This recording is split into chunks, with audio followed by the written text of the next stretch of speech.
Breaking news, friends. Russia is on fire. The whole of Russia is engulfed in flames. A state of emergency has been declared. It's total collapse and mass evacuation. This is what visibility looks like. You can't even see the cars. We're driving with our hazard lights on.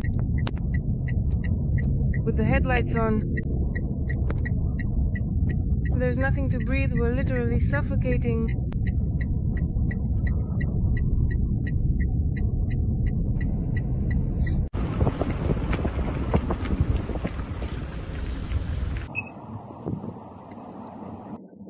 It's already right next to us. First of all, the airport in Chita is on fire. The Chita airfield is being saved by equipment. The situation is difficult. It's a fire collapse. Good morning, everyone. We're having a fire collapse here, so to speak. We've already made our first flight. Now we've taxied onto the airfield. There's a fire here, too. Our firefighters are working right on the airfield. They're saving the equipment there because it's very close to the helicopters and other vehicles. The situation here is also difficult. So we're working. The second aircraft is also getting ready to take off. There's a fire being extinguished in the Smolenka area. That's how things are. So we keep working. Take care of yourselves. A wall of fire near the highway in the Mushkaya region. There's a powerful forest fire raging there. Oh, it's so scary, really. Look how frightening it is. Unbelievable. Hellish landscapes greet drivers on the road from Blagoveshchensk, especially near the village of Moskovitnoye. In Moskovitnoye, hundreds of trees are burning, and people are filming what's happening. They are terrified. Russia is terrified. The footage is no less nightmarish than a nightmare itself.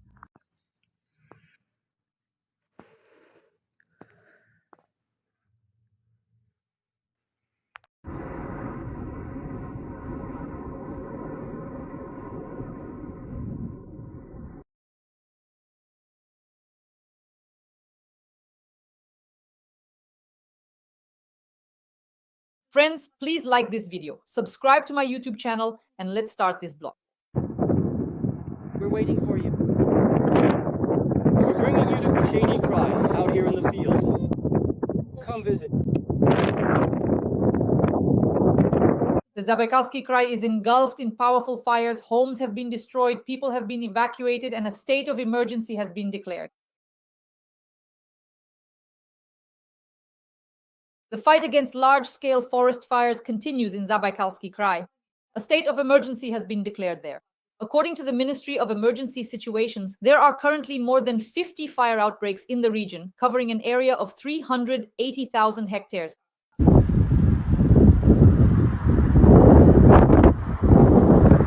The wind is blowing towards the Baykalets. This is where the springs are, where people collect water. On the opposite side, there is a very strong fire. People were evacuated from areas where the fire came right up to residential buildings.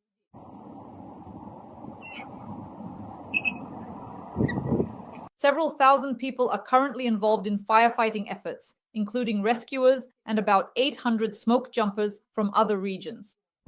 There are 250 units of equipment and aircraft involved. The work is complicated by weather conditions and the proximity of the fire to populated areas. Dasha buildings have been damaged. Dozens of destroyed houses. It is known that dozens of houses have burned down, 30 buildings, and another 50 plots have been affected. In Chita, the administrative center of the Zabaykalsky Krai, the Kadala airport had previously temporarily suspended operations. It was simply surrounded by a forest fire, which disrupted air traffic for dozens of hours. The main cause is cited as careless handling of fire during strong winds. This was reported by the region's Minister of Natural Resources, Pavel Volgin.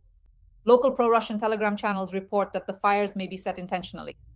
Pro-Russian forces found neatly stacked dry branches and empty oil canisters in the forest. Today, 3 men were detained in one of Chita's districts. Volunteers noticed that they were driving into the forest toward the fire. The circumstances are currently being investigated.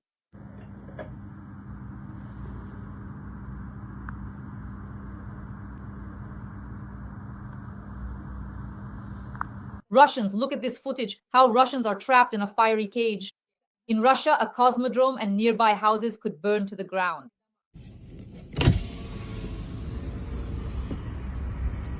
Oh, how terrifying, really. Look how scary it is.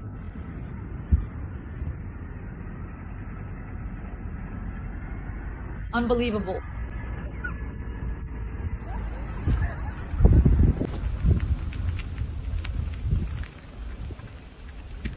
Right now, massive forest fires are raging in the Amur region. A fire also broke out near a gas boiler house. It's almost impossible to get out of the city because of the burning trees along the roads. This natural disaster is simply taking revenge on Russia for all the atrocities it has committed against Ukraine and other countries. The total area of the fires has exceeded 3,000 hectares. It is noted that the city, with a population of just over 7,000 people, is home to employees of the Vostochny Cosmodrome. The cosmodrome itself is located 25 kilometers from the city. A state of emergency has been declared in Buryatia due to forest fires. Currently, according to the regional government, there are 30 active fires in the republic, covering an area of more than 53,000 hectares.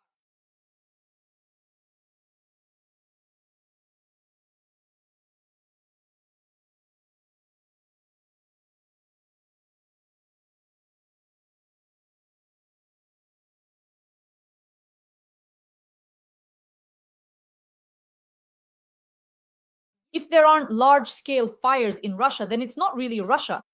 This time, Baikal was affected.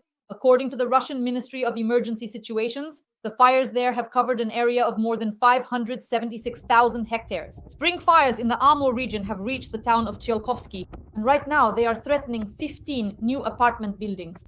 At least 2,000 residents live there, who are leaving their homes on their own. There is no mass evacuation. Once again, friends, an evacuation has still not been announced in the city. Tsiolkovsky is located 15 kilometers from the Vostochny Cosmodrome. About 6,000 people live there, many of whom are employees of the station. Smoke is enveloping the city, people have nothing to breathe, and strong winds continue to fan the flames and hinder firefighting efforts. The fire has reached right up to residential buildings. Outbuildings and garages across the road from the new developments are already burning. The total area of the fire in the district is over 3,000 hectares. It's really close by. It's just past the mill. Where the animal farm is, the forester, that whole area. 4 fire trucks went in there, and now 2 more have just arrived.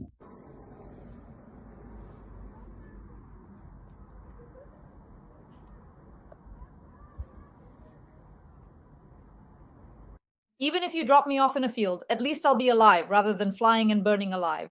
Passengers from the Aeroflot Bangkok-Moscow flight first went through an emergency landing in New Delhi due to problems with the fuel tank, and then found out that just a few minutes after landing, the Indian airport came under fire. Please don't panic, everyone will be let off soon. Where are you going to go, out into the field or what? Even if it's into a field, at least I'll be alive, rather than flying and burning alive. Do you understand? Ladies and gentlemen, please take your seats and let the technical staff through. What I really need right now, more than anything else, is simply to have what I require in this moment. The source, that's all there is to it. But where exactly is this calcium coming from, specifically?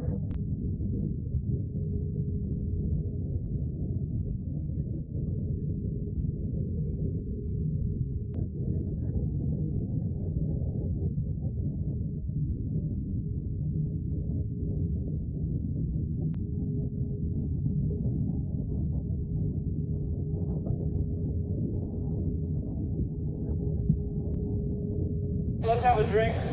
If you don't mind, I'll check your blood pressure just to make sure everything is okay. Is this normal? This is terrible. What is this? She was valued for her bags, then suffered.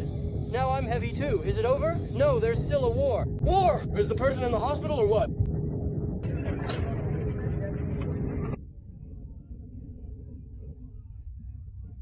I'm sorry, could you please repeat that? What did you just say?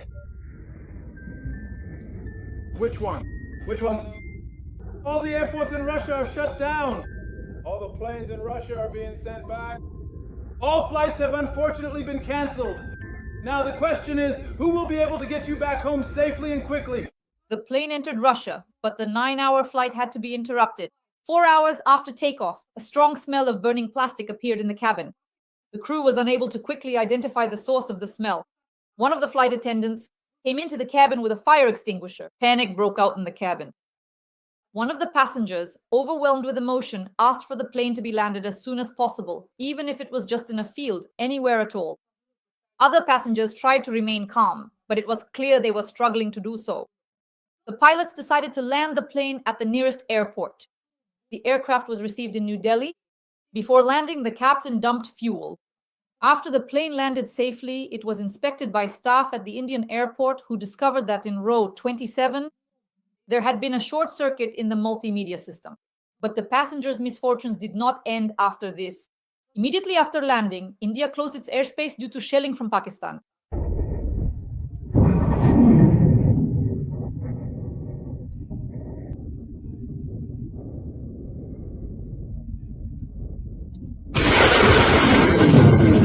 Alhamdulillah, indeed. The plane that was supposed to pick up the passengers was unable to reach Delhi due to closed airspace. The racists were able to return home only 2 days later. Their plane finally landed in Moscow. The joys of life in a superpower. In Surgut, a child almost drowned in mud. The boy was stuck knee-deep in Putin's prosperity and couldn't get out on his own. According to local residents, a swamp forms in this spot, and the authorities aren't planning to do anything about it.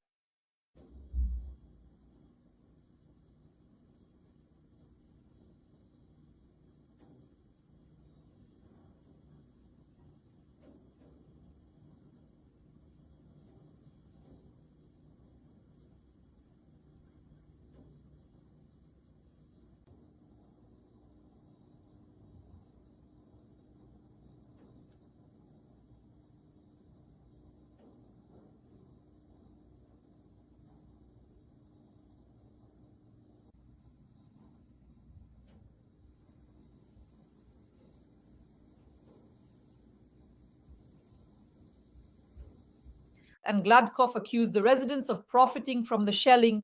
The governor of the Belgorod region stated that some residents of border areas deliberately put their property in harm's way during shelling in order to receive compensation. There she is, the racist motherland. Planted the car in a beer barrel that they had found somewhere hidden in the bushes, hoping to make it look as though the vehicle had been damaged by shelling. Their plan was to pass it off as a car that had been destroyed in an attack, so they could claim it was a total loss and receive compensation for the supposed damage. Let's roll the car out of the garage. Maybe it'll get shelled. At least we'll get some money, Gladkov recounted, supposedly quoting a conversation he overheard. To My regret. I've personally heard some of my relatives talking about this, especially when... Let's take it out since our settlement is being shelled. Let's roll the car out of the garage. Maybe it'll get hit. At least, if that happens, we'll get some money. The car is old, you can't get rid of it, can't sell it. So, I have just one request, yes, through indirect means, to emphasize and insist that people put their personal vehicles in garages. We understand there are strikes, direct hits, there's nothing you can do about that. But we also see on social media, let's demand. Otherwise the war will end and we'll still be living in old houses. Not just 1, 2, or 3 settlements where we see a separate group starting to form. In fact, in several different settlements, we are noticing that a distinct group of residents is beginning to organize themselves. These particular individuals are stepping forward, attempting to take on leadership roles within their communities, and actively seeking out assistance from the government to address their needs and concerns. In reality, they have no ground. Gladkov instructed law enforcement to check whether people are keeping their cars in garages. Obviously, the police and military in the border areas simply have nothing better to do, my friends. What irritates the governor even more are the people who, under the pretext of shelling, want to move into new housing at the government's expense. It doesn't even occur to the officials that people simply wouldn't need any help from the government at all, if it weren't for Putin's madness bringing the war to the Belgorod region. And now the underage Kadyrov Jr. has a new medal in his collection, but there's a catch. The possible heir to the Chechen throne has already received more awards than the number of years he has lived. This one is dedicated to the 25th anniversary of the Akhmat Grozny Omon. Since everyone is already used to Adam Kadyrov being awarded something every week, no one would have paid any attention to this medal, friends, if it weren't for the fact that in the video of the award ceremony, the crosses on the Russian coat of arms were for some reason erased. In fact, there is an article in Russian law about desecration of state symbols. And what's more, law enforcement uses this article only against opposition figures. Please like this video, subscribe to my channel, and write in the comments what you think. Now let's look at an analysis of Russian propaganda. And if he really does give out Tamagotchis, honestly, I can't quite imagine how that's going to look. Yes, that's when it will bring closer what is called nuclear war. Then that's good. But we're going straight to heaven. They will simply die. Well, we could have jumped a little more. Patriarch Hassan. Those who want to suffer. Patriarch Hassan, you can suffer. Former ambassadors say. What difference does it make to us what Putin says, what Lavrov says? And what difference does it make to us what the Americans say? We will sell to whomever we want. What difference does it make to us? Now countries will start acting with the attitude of what difference does it make to us? And how many days will it take before humanity disappears? They just need to understand that transferring tomahawks is already beyond the Cuban Missile Crisis. Yes, and when they now try, through their little articles, to say, well, all right, just stop it. What difference does it make? None at all. We'll just hit them, and that'll be the end of it.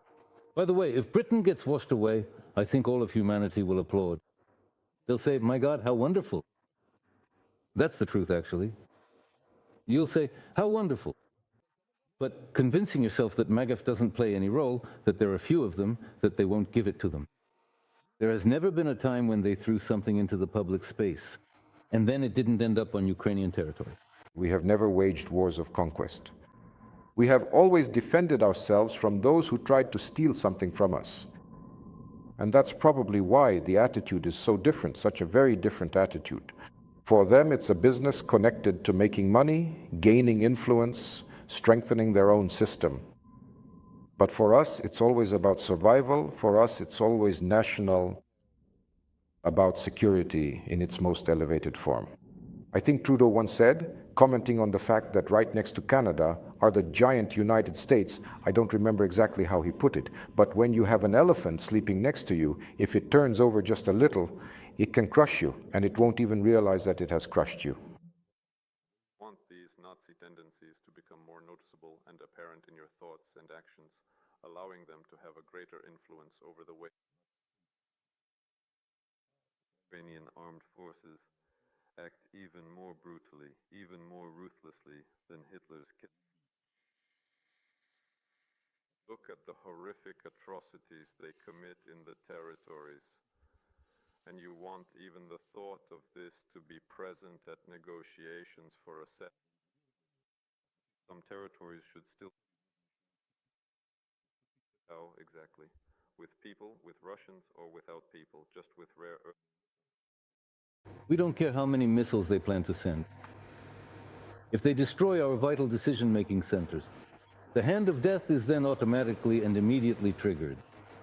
Yes, the perimeter system. Why am I saying this? Because with Russia, it's clear how do we counter this? It's clear that here we need to create a completely different kind of response, but even the launch of a single AGVK at our country's territory would allow them to gauge our reaction to certain actions. Dmitry Anatolyevich made it clear. This is the beginning of a nuclear war, and accordingly, we would have to strike first at the storage sites and locations of the launchers carrying nuclear warheads. And at the same time, make a decision at the center so we don't have to get up twice, Stalin straight, and while we're at it, wash away that incomprehensible little British spit to hell. By the way, returning to Britain and our response, the President rather unambiguously hinted that we are moving on to testing those devices we talked about, and most likely this refers to the final stage of Poseidon. We'll see. And for the British, it's either more difficult or it's the Burevestnik missiles, something strategic. The main thing? To test it at the right testing ground. Last time there was a very good testing ground. Yuzhmash, right? They tested Oreshnik at Yuzhmash. That was a very correct decision. Here you could use the British Isles if you go by the same logic. But with Europe, everything is more complicated. Europe? Let's be honest, everything is heading toward war. Let's not delude ourselves. When it comes to tomahawks, they'll certainly be given absolutely everything. They'll be given everything. Moreover, I'm sure that when the need arises, they'll even be given tactical nuclear weapons. Because what's happening now already feels like when you realize you have no strength left and you just throw off your gloves, grab bottles, smash them, and that's it. Forget about a fair fight. It's turning into a dirty brawl. At the same time, they're sure that we'll always be a couple of steps behind. And they're not even embarrassed about it anymore. Just think about it. Now some security and defense expert, Professor Michael Clark, openly says, yes, it's us who are fighting. It's our special forces, our specialists. They've even stopped being embarrassed about it. As of today, we're at war with the entire so-called West. At war. We're not fighting Ukraine in Ukraine. Even Trump said, if it weren't for us, this war would have ended in 3 days. Isn't that true? He said it himself. So we're fighting them, all of them, and we're winning. Can you imagine that? Could you have imagined that before Putin? No, you couldn't have. That's why, for a person of Russian culture, Russian history, living in Russia, supporting Putin is a matter of pride. They think they're insulting me by saying that. No, they're not insulting me at all. The world will no longer be unipolar. That's it. The hegemony is over. And who ended it? It was ended by Putin, Vladimir Vladimirovich. That's exactly why we are proud to be his trusted representatives, or as you said, Putinists. To sit down, talk, and come to an agreement, that's it. And to put an end to all of this. No one likes that people are dying. I don't like it. You know, I'm sure that Vladimir Vladimirovich Putin doesn't like at all that people are dying either. And if people hadn't been dying, if they hadn't started destroying our people in 2014, this war that's happening now wouldn't have started. Do you understand? It wouldn't have started from the very beginning. We really hope that negotiations will actually take place and that people will stop dying. No one likes it when blood is being shed. We're not sadists after all. If you ever wondered what to give a priest as a gift, there is, of course, an answer. A yacht, a Mercedes, or an apartment in the center of Moscow. Well, and otherwise, as much as you can afford. A little reminder, there's a grain of truth in every joke. Everything else is true. What can you give a priest as a gift? The classics, a yacht, a Mercedes, and an apartment on Tverskaya. After that, you can... Then as much as you can. Yes. Just scale it down according to your means. I gave you a benchmark. Any athlete should know the Olympic standards. Even a school kid. I don't know, like a school kid should run 100 meters in 10 seconds. 10 minutes is perfectly fine. People are curious, for example. A priest is performing a sacrament, a baptism, or something else. And the question is, how do you thank the priest? He says it's an awkward situation at that moment. On the one hand, half the people curse us for having set fees in churches. And the other half curse us because there aren't any available guidelines, since it's unclear or ambiguous how much you should actually give in this situation. And they quote, asking how to thank the priest without offending him. It always amuses me, and I smile inwardly whenever someone gives an uneven amount. Only then is it clear that, let's say, hypothetically, so 100 rubles is too little, and 200 is too much. So here, take 150, right? You can tell the person was bargaining with themselves inside. It's always obvious when the amount isn't round. I just really want this to get into the head of every foreigner. We will win. And notice, during this press conference, statement, Putin said that this is a war.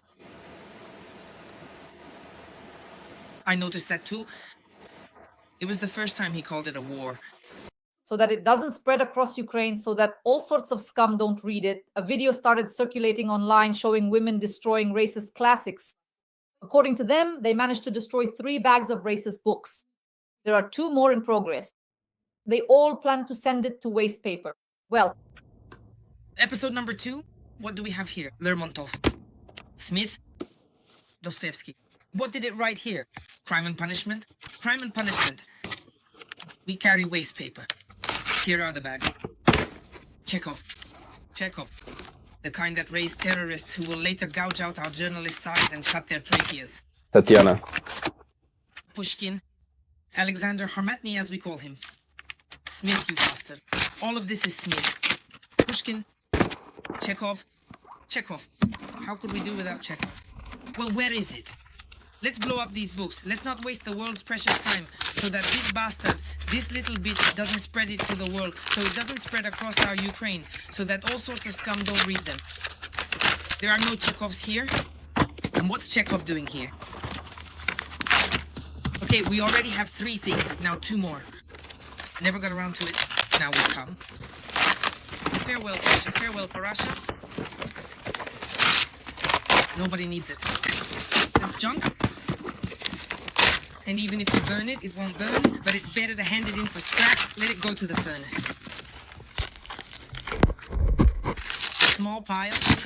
Friends, please like this video and subscribe to my YouTube channel. You've made it, and in the comments, write a few kind words in support of Ukraine. Glory to Ukraine. Glory to the heroes. We will definitely win.